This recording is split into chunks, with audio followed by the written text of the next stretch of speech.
Welcome back. Today I want to start with a story. Imagine a giant elephant, thousands of pounds, powerful, strong, capable of uprooting entire trees. Yet this elephant is standing perfectly still, attached to a tiny rope, which he never leaves. Why? Because when he was young, that rope was enough. As a baby elephant, he pulled, he fought, he struggled, and he tried. And yet he could not break free. So eventually, he stopped trying. And now, years later, he doesn't even test the rope anymore. He just believes.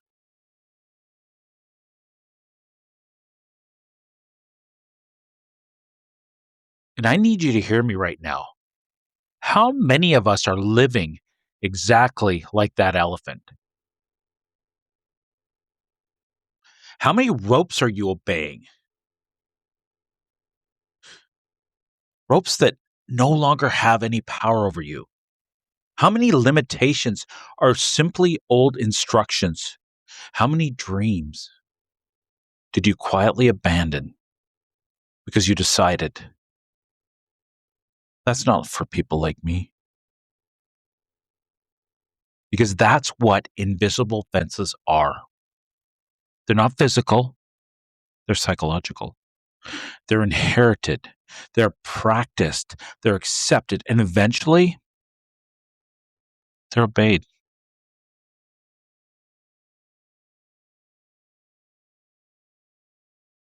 What if the cage was never locked?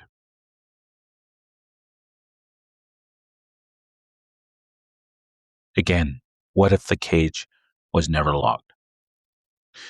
Some of you stopped trying years ago, not because you can't, but because somewhere along the way, you decided you couldn't.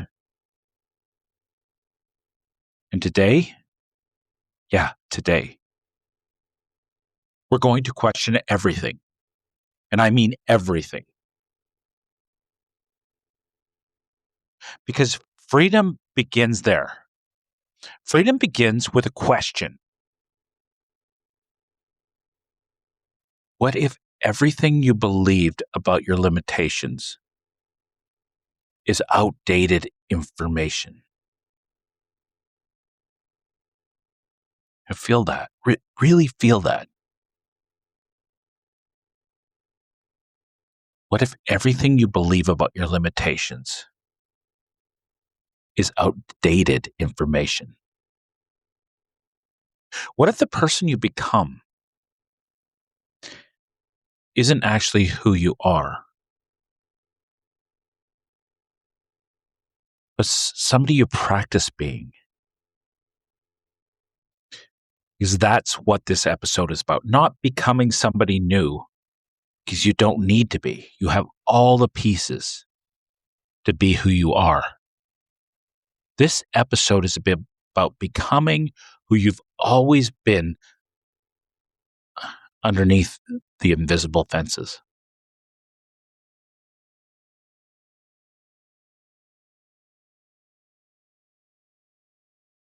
Let's start this section with a question. Who taught you what was possible? That's a good question, eh?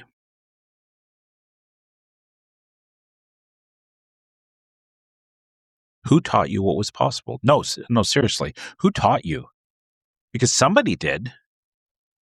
And it could have been your parents, maybe your teachers, maybe society, maybe siblings, maybe nowadays social media. There wasn't a lot of that when I was young.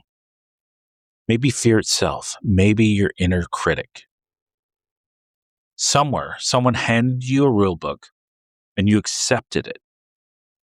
And the rule book said, maybe, don't be too loud. Don't be too ambitious. Don't take risks. Don't fail. Don't disappoint people. Don't ask for too much. Stay realistic. Stay safe. Stay small. Sound familiar? But here's the problem. No one ever told you that these were not universal truths. They're simply beliefs. Their beliefs. Think about it. Someone else's fears became your identity. Someone else's limitation became your boundaries. Someone else's insecurities became your prison. Many of your limitations are inherited, not discovered. And that changes everything. Because if you inherited these, they can be returned. You don't have to carry them anymore.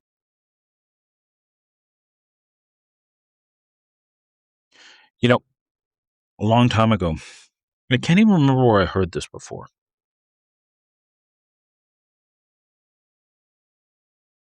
And somebody was telling me that, like, when you're speaking to yourself, when you're that have that negative internal dialogue, they said get really familiar with, does it say you are or does it say I am? And interesting, I have both. Like, or I used to have both. I used to have a lot of you are. You are lazy. And that came from a time when my parents had some people over and I was cleaning the kitchen and I could hear my mom talking. She'd been drinking, I think. And these were neighbors that I used to babysit for. And she's like, "Oh, Kimen's a slob." Yeah. He's messy. He's not a very good, like, he's a problem child basically. Like he's not great at cleaning or doing things. And it's like after that I had this conversation in my head that you're a mess. You're not good enough.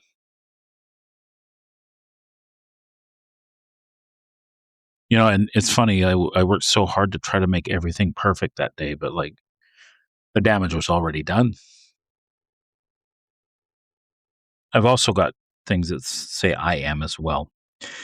But the point is, if you have you are, then that's something somebody said to you and then you took it on like it was truth.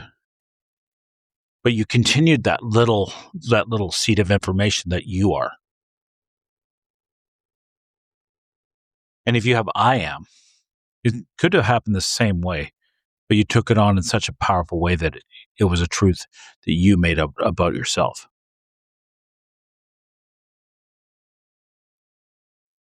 Think about all the things you said. I'm not creative. I'm not a leader. I'm not athletic. I'm not smart enough. I'm not disciplined.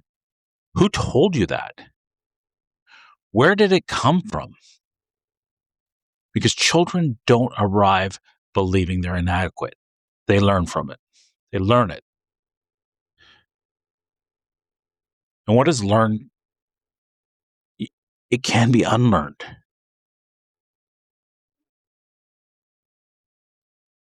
Let's talk about fear disguised as practicality. This one, this one is dangerous because fear is sneaky.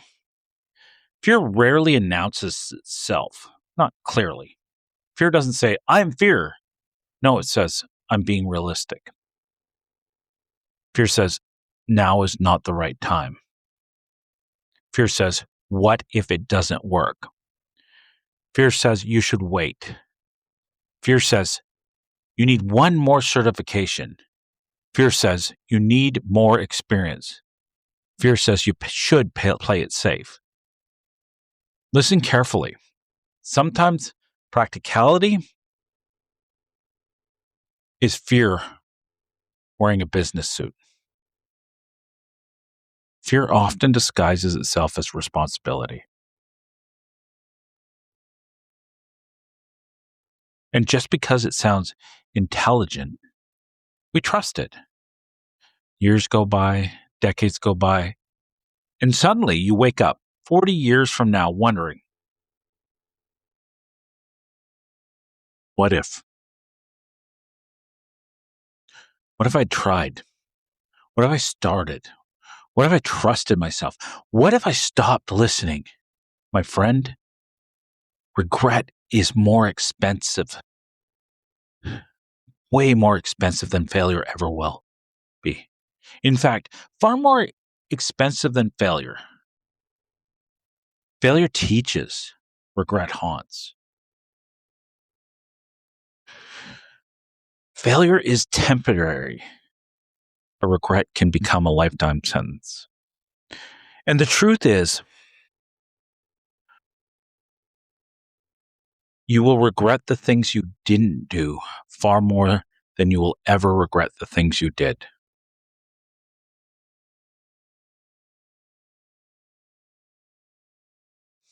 I'm reminded of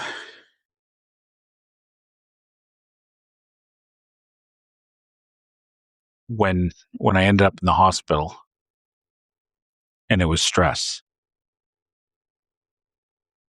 And I thought that I could just keep on going back to that same job, to that same life, because I was so afraid of burning the bridges. I was afraid of trying to go back to school. I was just afraid.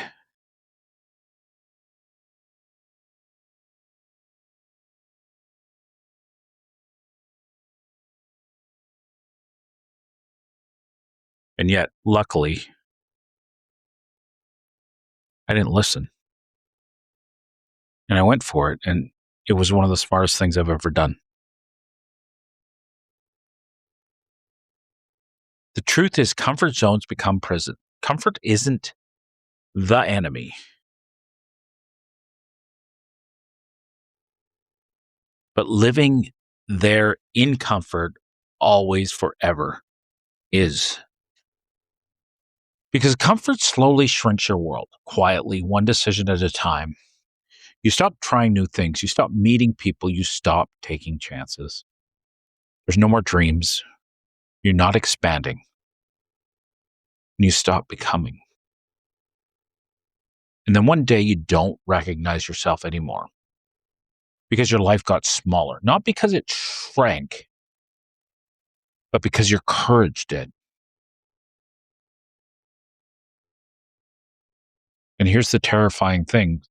Comfort is seductive because comfort feels like peace. It feels peaceful and it's not risky. But comfort without growth eventually becomes suffering. The safest life often often becomes the smallest life. Your comfort zone is beautiful. Definitely visit it, rest there, recover there, but don't build your house there.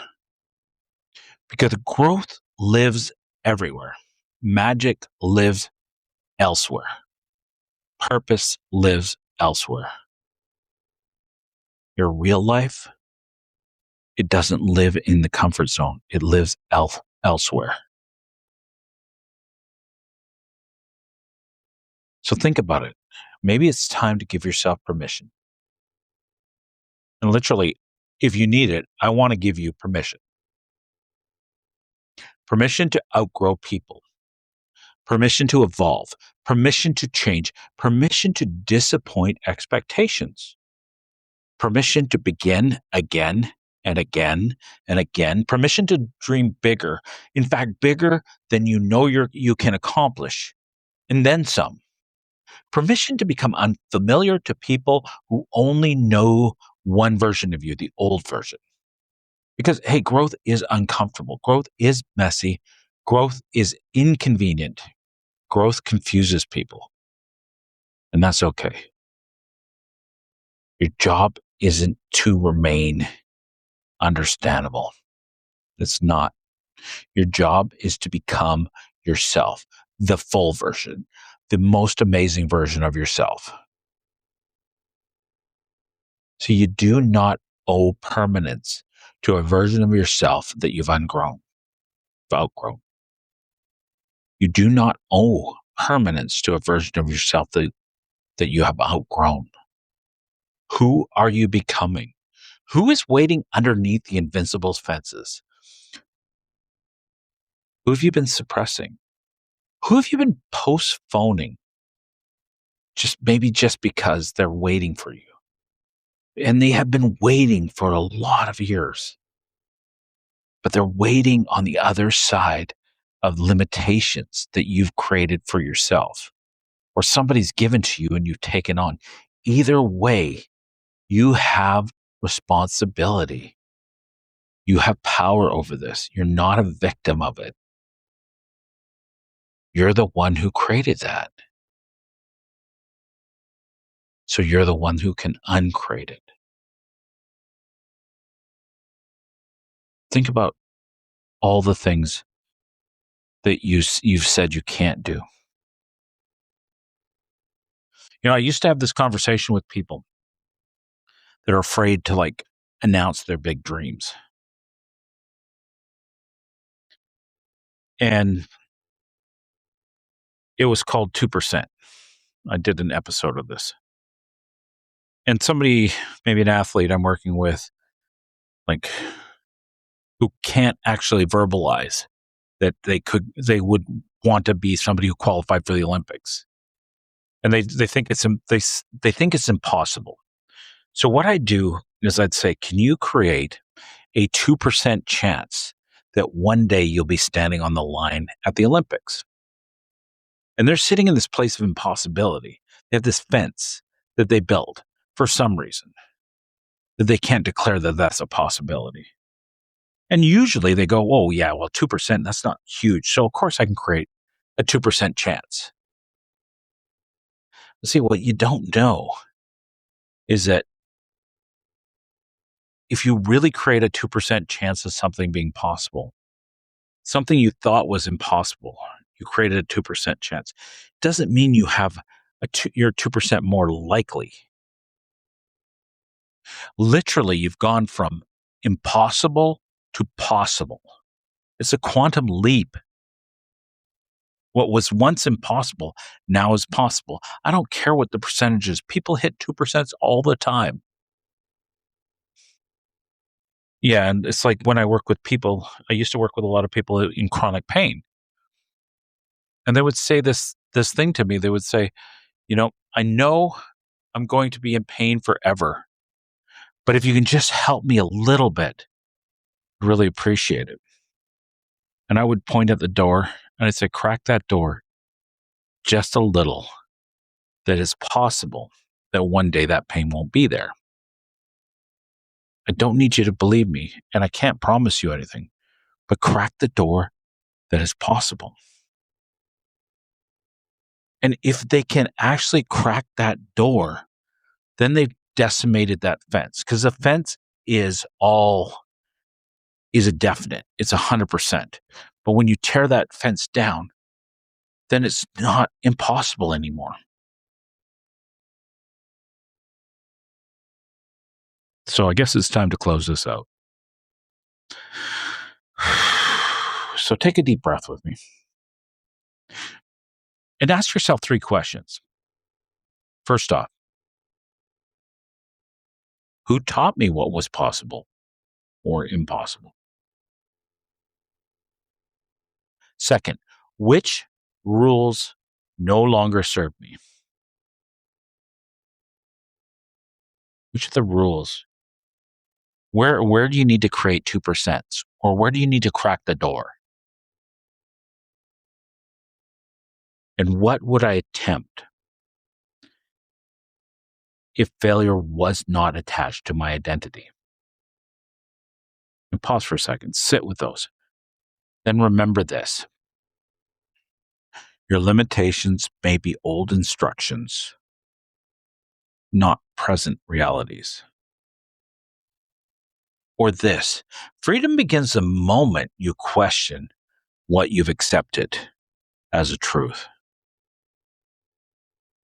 And never forget this powerful statement.